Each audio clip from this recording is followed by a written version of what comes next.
Have you ever wished for something so hard that it actually came true? Well, that's exactly what happened to a lonely old woodcarver named Geppetto. He lived in a small Italian village. Surrounded by cuckoo clocks and music boxes he'd lovingly crafted, but his heart ached for a son. One night, looking up at a twinkling star, he made a wish. He had just finished carving a beautiful marionette, a puppet made of pine wood. He named him Pinocchio. That very night, while Geppetto slept, the blue fairy floated into his workshop. She had heard his heartfelt wish. With a gentle tap of her magic wand on the wooden puppet, she brought Pinocchio to life. "Little puppet made of pine," she whispered, "wake. The gift of life is thine." Pinocchio opened his wooden eyes and began to move. He could walk, he could talk, but he wasn't a real boy just yet.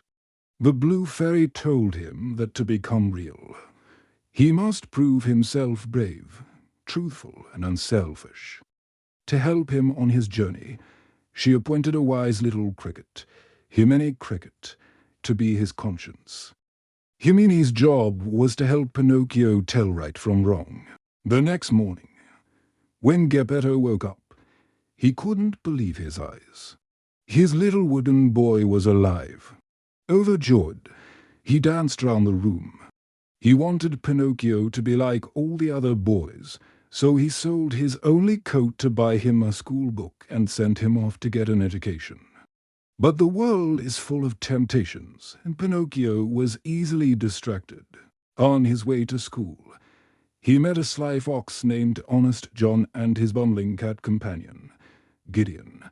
They convinced Pinocchio that the easy road to success was not school, but the stage.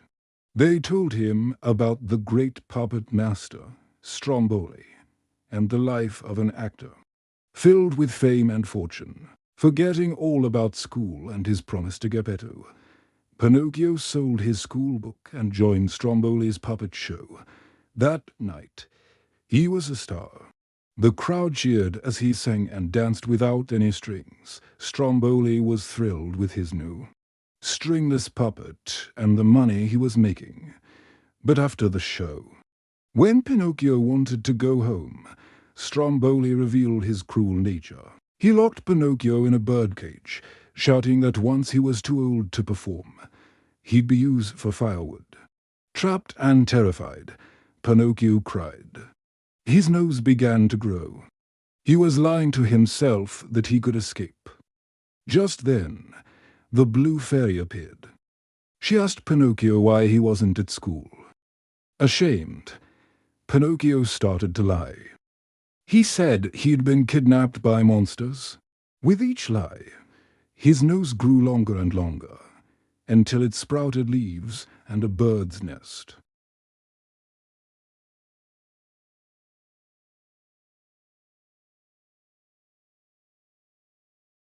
Ashamed, Pinocchio told the truth.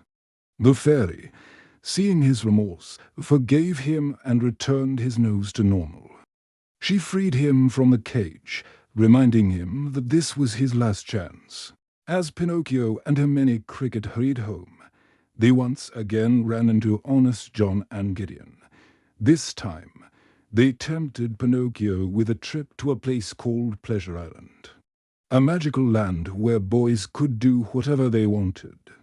With no rules and no school, it sounded too good to be true, and it was. Pinocchio, along with a rowdy boy named Lampwick, went to the island. They smoked, played pool, and broke things. It was fun for a while, but then something terrible began to happen. The boys on the island were turning into donkeys. The curse of Pleasure Island was that boys who acted like jackasses would become them. Horrified, Pinocchio saw Lampwick transform into a braying donkey right before his eyes. He himself had started to grow long ears and a tail. With Himini's help, he managed to escape the island just in time, diving into the sea. When they finally got back to Geppetto's workshop, it was empty. A letter from the Blue Fairy explained that Geppetto, weighed sick, had gone out to sea to search for Pinocchio and had been swallowed by a monstrous whale named Monstru. Determined to save his father, Pinocchio knew what he had to do.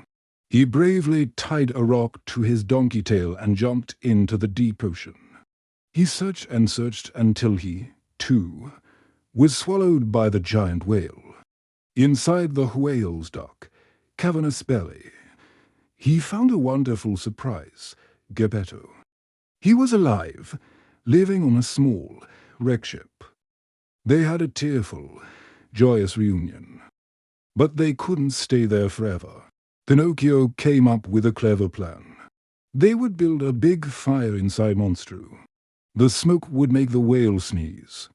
They gathered wood from the shipwreck and set it ablaze. The smoke billowed, tickling Monstru's massive nose. The whale began to rumble and shake, and then, with a tremendous, earth-shattering sneeze or two, he shot them and their raft right out of his mouth and into the raging sea. The escape was perilous. Monstru, furious, crashed down on their raft, shattering it to pieces. Geppetto was thrown into the water, unable to swim, without a second thought for his own safety. Pinocchio grabbed his father and swam with all his might towards the shore. Battling the giant waves, he managed to push Geppetto into a small cave just as a massive wave crashed down upon him, leaving him lifeless on the rocks. Geppetto carried Pinocchio still, wooden body home, his heart broken. He laid him on the bed, believing he had lost his little boy forever, but the Blue Fairy had been watching. Pinocchio had proven himself brave by facing Monstru, truthful by admitting his mistakes, and unselfish by risking his life to save his father. He had fulfilled his promise.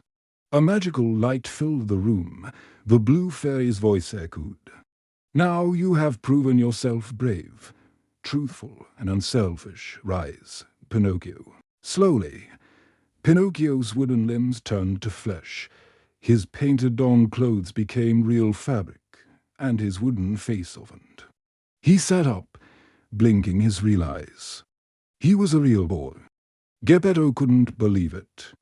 They hugged and danced with joy, joined by Hermione Cricket, who received a solid gold badge from the Blue Fairy, declaring him an official conscience. And so, they all lived happily ever after. Thanks for watching. If you enjoyed this story, don't forget to like, share, and subscribe for more classic tales.